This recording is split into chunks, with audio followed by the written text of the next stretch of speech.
వాడి చిన్న పిల్లోడు. ఒక ఆటో దొంగలిస్తే పట్టుకుంటే వాడి చిన్న పిల్లోడు. ఒక పోలీస్ కానిస్టేబుల్ మీద హత్యా ప్రయత్నం చేస్తే వాడు చిన్న పిల్లోడు. వాళ్ళ కోసం మా తిక్కలోడు వాళ్ళ కోసం తెనాలికి పోయి పరామర్శిస్తాడు. పరామర్శించింది కాకుండా చంద్రబాబు నాయుడుతో పోలుస్తాడు. ఈరోజు నేను అడుగుతున్నా, 1 సంవత్సరం అయింది నువ్వు ఓడిపోయి. ఈ సంవత్సరంలో అయినా మందులు తీసుకొని బాగవచ్చు కదా.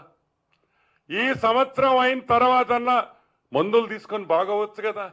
ఏమైంది జగన్మోహన్ రెడ్డి నీకు? నువ్వు మారవా? ఎవరితో ఎవరిని పోల్చాలో కూడా తెలియదా? గాంజాయి, అమ్మాయిల్ని రేపు, పోలీస్ కానిస్టేబుల్ హత్యా ప్రయత్నం చేస్తే వాళ్ళు చిన్న పిల్లకాయలు. నువ్వేంద్రే? ఈరోజు మేము అడుగుతున్నాం, నువ్వేంద్రే అని అడుగుతున్నాం. నువ్వు కూడా చిన్న పిల్లకాయడివా?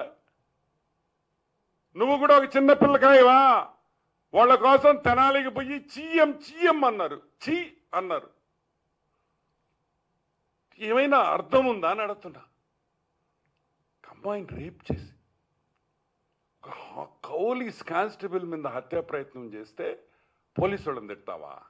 దొంగ కేసులను పెడతావా? చెప్తావా? కొన్ని కేసులు నీ సమయంలోనే జరిగినాయి.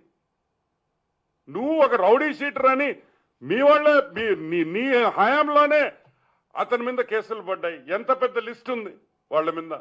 ఈరోజు ఒకటే అడుగుతున్నాం జగన్మోహన్ రెడ్డిని. సింపుల్ ఫ్యాక్ట్ ఏంటంటే, నువ్వు చెప్పినట్టు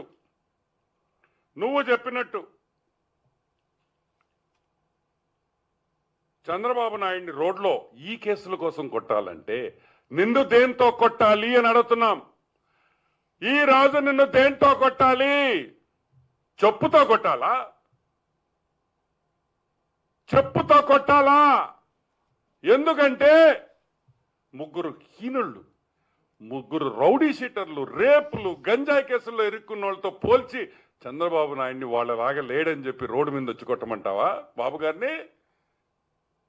ఈరోజు మేము అడుగుతున్నాం, నీ గురించి మాట్లాడతాం, వాళ్ళ గురించి పక్కన పెట్టు. 31 కేసులు ఉన్నాయి నీ మీద. ఈడీ కేసులు 7, సిబిఐ కేసులు 11. ఇప్పుడు నిన్ను దేంతో కొట్టాలి అని అడుగుతున్నాం. చెప్పుతో కొట్టాలా లేదా? నువ్వే చెప్పని అడుగుతున్నావు.